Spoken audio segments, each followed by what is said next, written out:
Hello साथियों, नमस्कार। आप देख रहे हैं आपका अपना YouTube channel DS Mishra official और आपके अपने चैनल पर इस खास वीडियो सेशन में आपका हार्दिक स्वागत है। और इस वीडियो में मैं बात करने वाला हूं कि प्रधान शिक्षकों के वेतन विसंगति के मामले को लेकर के जो जयप्रकाश जी एंड अदर्स के द्वारा जो याचिका दायर किया गया था और उस केस में बिहार सरकार के ओर से जो काउंटर एफिडेविट दिया गया है, उस जवाबी हलफनामे के आने के बाद और जब से जवाबी हलफनामा लोगों को मिला है, तब से इसी बात की चर्चा है कि क्या अब केस में हम लोग हार रहे हैं या फिर क्या अब वेतन बढ़ना असंभव है या फिर अब कि इस केस में आगे क्या हो सकता है। इस पर विभिन्न लोगों के द्वारा अपने अपने तरीके से इस पर बातें रखी जा रही हैं। उसी पर मैं इस पूरे वीडियो में बात करूंगा कि आखिर क्या है जवाबी हलफनामा और आगे इस केस में क्या कुछ हो सकता है। उसी पर पूरी बातचीत होगी, तो वीडियो खास होगा, अंत तक मेरे साथ बने रहेंगे। और यदि चैनल से अब तक नहीं जुड़े होंगे तो चैनल को सब्सक्राइब करके बेल आइकन को प्रेस कर लेंगे, ताकि आगे भी प्रधान शिक्षक प्रधानाध्यापक से जुड़ी हर महत्वपूर्ण जानकारी आप तक पहुंचती रहे।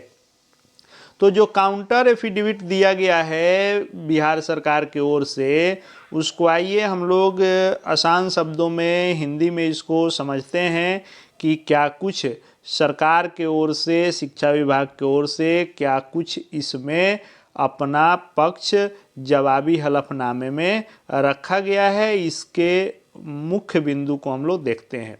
बिहार सरकार ने अपना पक्ष रखा है कि याचिकाकर्ताओं के द्वारा यह रीट याचिका वित्त विभाग के परामर्श से प्रधानाध्यापक के लिए, यानी प्रधान शिक्षक के लिए, हिंदी में इसको किया है तो प्रधानाध्यापक है, प्रधान शिक्षक के लिए उचित और सम्मानजनक मूल वेतन निर्धारण हेतु जो निर्देश देने के लिए दायर की गई है। यानी केस का जो नेचर था, मूल नेचर था, वह यही था कि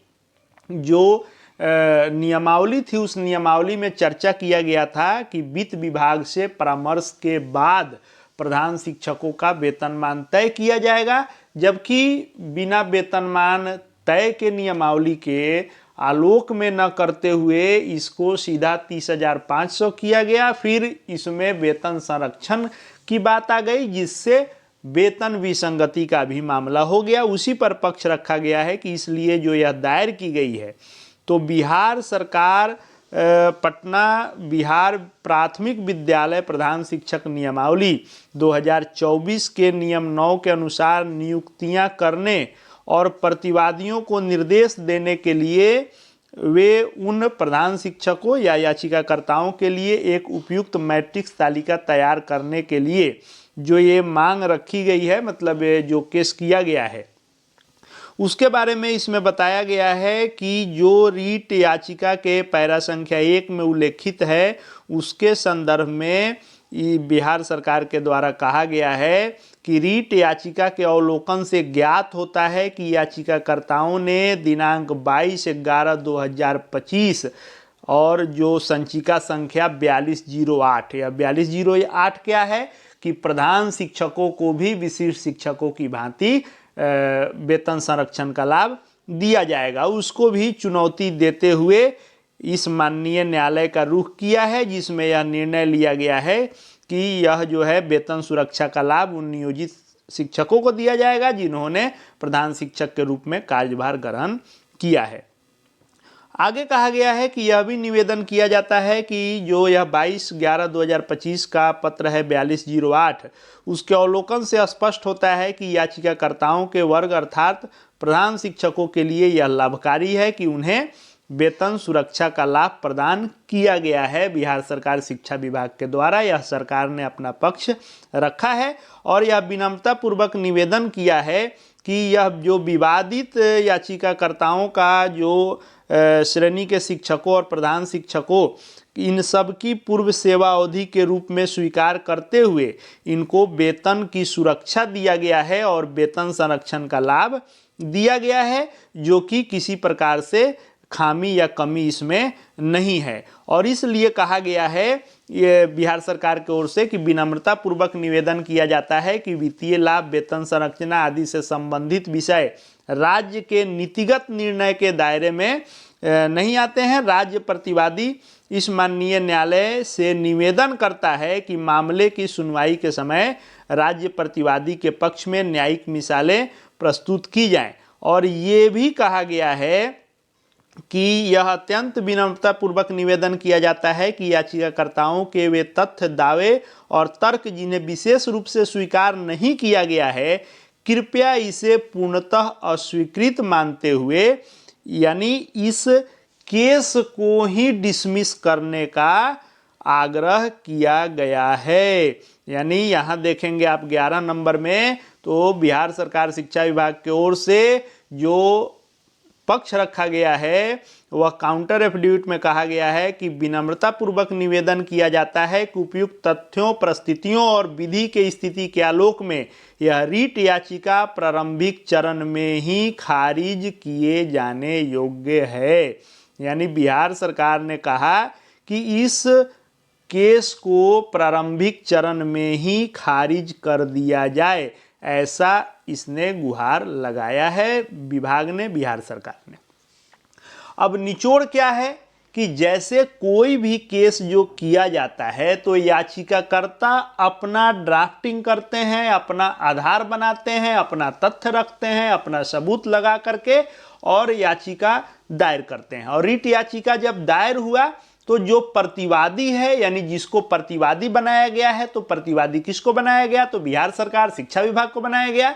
तो अब प्रतिवादी को समय मिला था माननीय न्यायालय की ओर से कि आप इसमें जवाबी हलफनामा दायर करें। अब बिहार सरकार ने जवाबी हलफनामा दायर किया। अब फिर से एक मौका मिलेगा याचिकाकर्ता को कि आप इस जवाबी हलफनामे का भी काउंटर एफिडेविट आप भी इसके काट के लिए यानी इसके खिलाफ आपके पास कोई साक्ष्य है तो आप भी रख सकते हैं। उसके बाद इसमें फिर से सुनवाई होगी और सुनवाई का डेट मिलेगा। माननीय न्यायालय को लगेगा कि नहीं इसमें बहस कराई जा सकती है तो बहस होगा। दोनों पक्ष के यानी याचिकाकर्ता और बिहार सरकार शिक्षा विभाग इनके अधिवक्ता बहस करेंगे, तर्क रखेंगे, सबूत रखेंगे, तो बहस चलेगी। उसके बाद जो भी न्याय निर्णय होगा वह लागू होगा।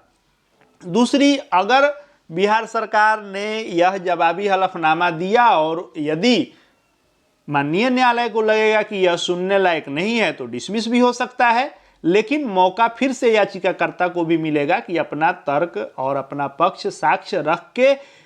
इसमें काउंटर एफिडेविट फिर से करेंगे। तो अब जो हम लोगों के बीच में चर्चा हो रही है कि क्या हम लोग यह केस हार रहे हैं या केस डिसमिस हो जाएगा, तो अभी ये चीज़ें कहना जल्दबाजी होगी क्योंकि मामला न्यायालय में है। तो अब देखने वाली बात है कि ये जो बिहार सरकार के द्वारा जो यह पक्ष रखा गया है कि नहीं नियमावली जो है उसमें जो हम जो दे रहे हैं वेतन संरक्षण वह सभी के लिए हितकारी है, ये सब चीज़ें जो कही गई है और मांग किया गया है कि इसको खारिज कर दिया जाए।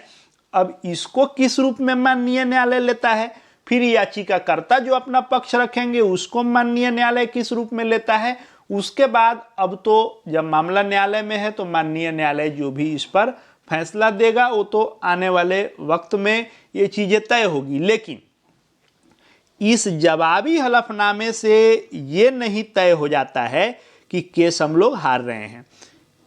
स्वाभाविक सा बात है कि अब मान लीजिए प्रतिवादी है तो प्रतिवादी बिहार सरकार शिक्षा विभाग है, तो वो अपने बचाव के लिए अपने पक्ष के लिए तो वो अपना तर्क रखेगा ही। अब जरूरत है कि याचिकाकर्ता इस तर्क को